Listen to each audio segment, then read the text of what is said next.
జీవనం మొత్తం, అంటే వాళ్ళు చేసిన సాక్రిఫైసెస్ కానీ, వాళ్ళు ఈ జన్మలో వాళ్ళ సాధనలో ఎలాంటి డెవలప్మెంట్స్ని వాళ్ళు పొందారు అన్నదాన్ని క్లారిటీగా మనం తెలుసుకునే విధంగా ఎన్నో పుస్తకాలు వచ్చాయి. ఒక యోగి ఆత్మకథ లాంటివి, ఇంకా ఎన్నో ఉన్నాయి యోగుల ఆత్మకథలు. ఇవి కాకుండా న్యూ ఏజ్ స్పిరిచువాలిటీకి సంబంధించిన పుస్తకాలు ఎన్నో ఉన్నాయి. అవేంటంటే హిమాలయాస్లో ఉన్న యోగులందరూ కూడా పాశ్చాత్య దేశాల్లో జన్మలు తీసుకున్నారు. వాళ్ళు ఆత్మాయణమని, రామ్థా, సేత్ విజ్ఞానం, ఇవన్నీ ఈ కోవకి చెందినవి. ఇక నక్షత్ర మిత్రుల విషయానికి వస్తే ఇది గ్రహాంతరవాసుల చేత రచింపబడింది.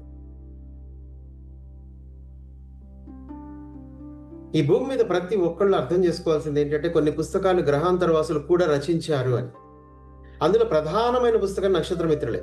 ఎందుకంటే మీ జీవితంలోని ఎవ్రీ సెకండ్ మీరు ఈ జీవితాన్ని ఎలా జీవించాలి అన్న తెలియజేసింది ఒక నక్షత్ర మిత్రుల్లోనే. అది ప్లేడియన్స్ కాబట్టే అంత స్పష్టంగా మీకు విషయాన్ని తెలియజేశారు.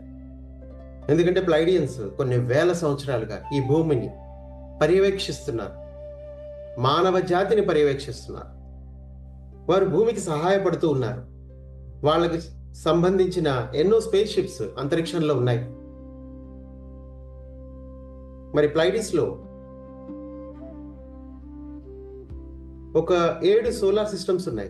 దానికి సంబంధించిన 7 జాతులు మరి ఈ సమయంలో చక్కగా పనిచేస్తున్నాయి భూమి యొక్క అభివృద్ధి కోసం.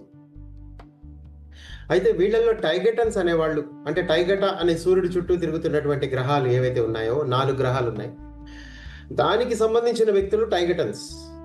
ఈ టైగటన్స్ చాలా అద్భుతంగా వర్క్ చేస్తున్నారు. వాళ్ళు ఒక 18,000 మంది వాళ్ళ టాస్క్ ఫోర్స్ మన అంతరిక్షంలోనే ఉండి అహర్నిశలు మరి భూమిని కాపాడుతూ వాళ్ళ వంతుగా, అంటే వాళ్ళకి ఇవ్వబడిన టాస్క్లు భాగంగా, అలా అని వాళ్ళు ఒక్కళ్ళే లేరు, కొన్ని వందల జాతులు ఈ సమయంలో భూమి చుట్టూ మోహరించి ఉన్నాయి స్పేస్ షిప్స్లో. వాళ్ళే చక్కగా మీకు ఈ నక్షత్ర మిత్రులు అనే పుస్తక జ్ఞానాన్ని, the bringers of the don అనే పేరుతో ఈ భూమి మీదకి వాళ్ళే తీసుకొచ్చారు. సాక్షాత్తు సృష్టికర్తే వాళ్ళకి ఈ బోధనలు ఇచ్చారు.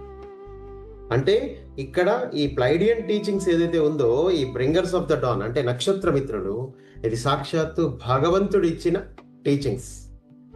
కానీ మనం ప్లైడియన్ టీచింగ్స్ అనే అంటాం, ఎందుకంటే భగవద్గీతని యాక్చువల్లీ భగవంతుడే ఇచ్చాడు.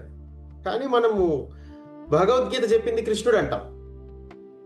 సో కృష్ణుడికి మనం దండం పెట్టుకుంటాము, కృష్ణుడికి పూజలు చేస్తాము. ఇవన్నీ ఏంటి?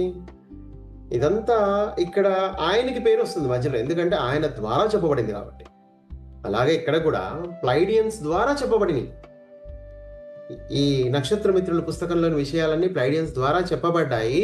కానీ ఈ నాలెడ్జ్ మొత్తం సృష్టికర్తది. సృష్టికర్త వాళ్ళకి ఇచ్చాడు, వాళ్ళు తిరిగి ఈ భూమికి అందించారు.